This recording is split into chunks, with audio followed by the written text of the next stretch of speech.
important thing to realize is that our societies are literally obsessed with immersion, but not in a good way. University of Wellington back then, he wrote his master thesis about PEM, the athlete of emotion. And it was because he understood, well, he was going through the process himself, also as an actor, and he really understood that in PEM, emotion is really something that you can train. Billions of people every second of the day suppressing something. Train like an athlete.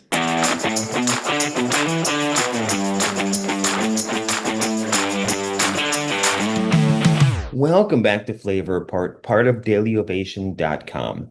I'm Joe Winger. Today we're continuing our conversation, part of the series, with Stephan Perdekamp and Sarah Victoria from the Perdekamp Emotional Method, PEM. The phrase that comes up a lot that I'm thinking of is, we're talking physical, we're talking psychological. Sometimes that word is like athlete. And the phrase in your world is what? Athlete of emotion. So let's talk about what that means, where that comes from, and how that works in PEM.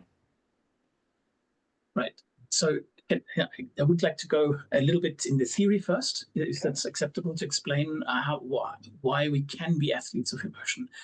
So the one important thing to realize is that our societies are literally obsessed with emotion, but not in a good way.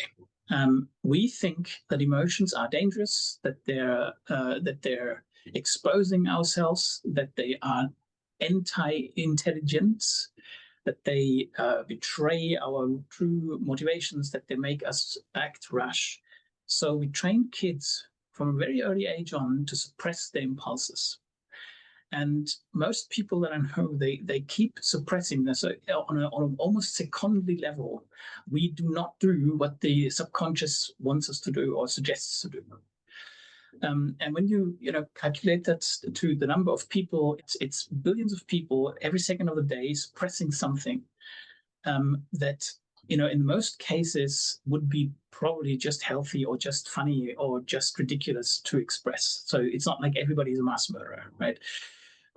We had, the US has proven with huge demonstrations that millions of people can come together peacefully, and there's no incident whatsoever, which doesn't even happen in normal traffic, right? We have more traffic than those people demonstrate. I think, we this distrust against our own species, against our deep sort of instincts, the belief that the animal in us is a bad animal, that is something that leads to control of emotions. So, which is, I think, a way society lives, that's okay. But for the actor, that means that, from age 6 till, I don't know when they start their training, 17, 18, they learn to suppress in every second of the day their impulses and their instincts.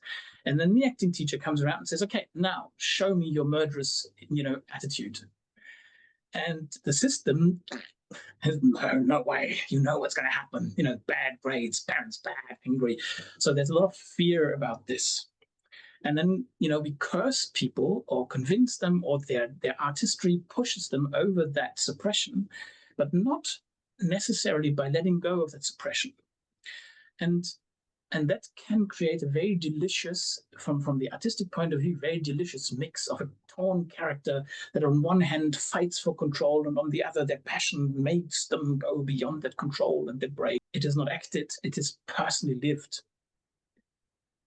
And that has two problems. The one is now the actor has to reassemble themselves. They have to live with whatever that meant. They have to go back to normal life, to their families, friends, and had this experience of breaking. But on the other hand, it's something that you can't sell twice.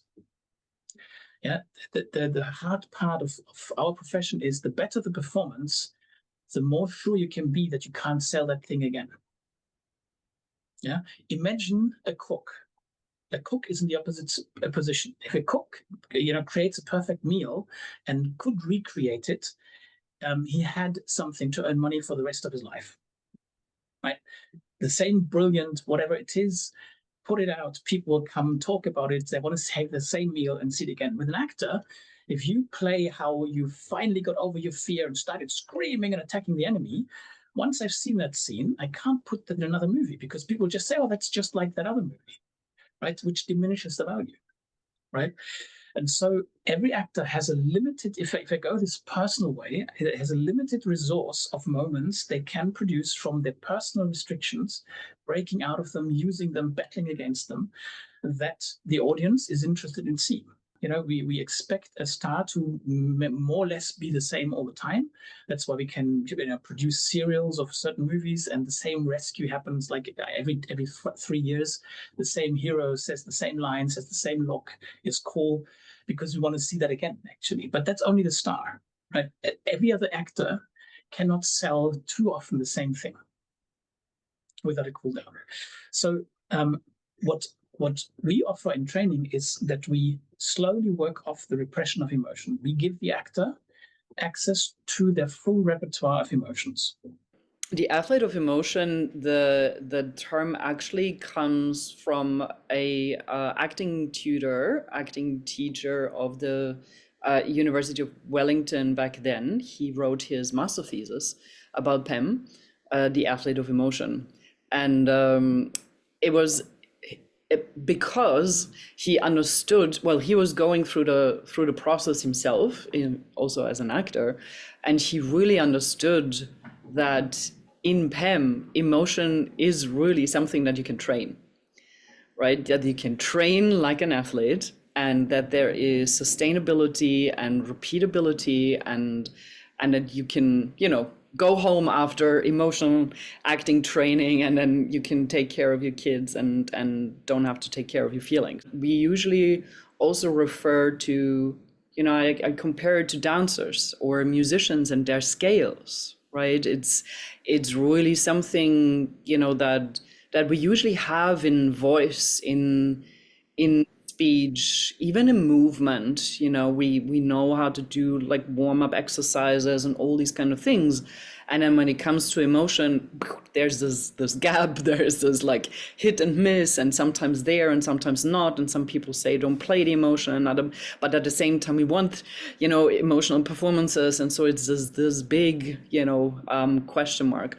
But I think what was very significant also for him to discover, and his name is Vaughan Slynn, was that you can really separate those emotions from your own feelings, and you can train them. And what was so great, and why I decided also to teach this method, was because, so for example, grief and aggression was mixed for myself, and that sometimes happens. I also experienced this in other female students sometimes, where, because we're a little bit more allowed as women to go to grief rather than to aggression, right? And aggression is a little bit less allowed. And so when you really, when I wanted to push through and become really aggressive, at that point, I actually started to burst out in tears, right? And so that was great maybe for some characters, but then it was not great for other characters. And so I learned to separate those. I started doing, the grief exercises and the aggression exercises, and then you can actually start to mix and combine them. And when we go back, because we talked about fear before, right? You can then, for example, have the fear lying underneath, like right now, and then suppress the fear with a little bit of aggression. So suddenly the aggression comes in more, but the fear stays underneath. And so there's a little bit more urgency in everything, right? And then the grief comes in, and it takes over, and then it goes back to fear, and then maybe the fear really wins, while at the same time I'm focused on just getting my lines across and just getting the task done. And so it's really playing on scales, right?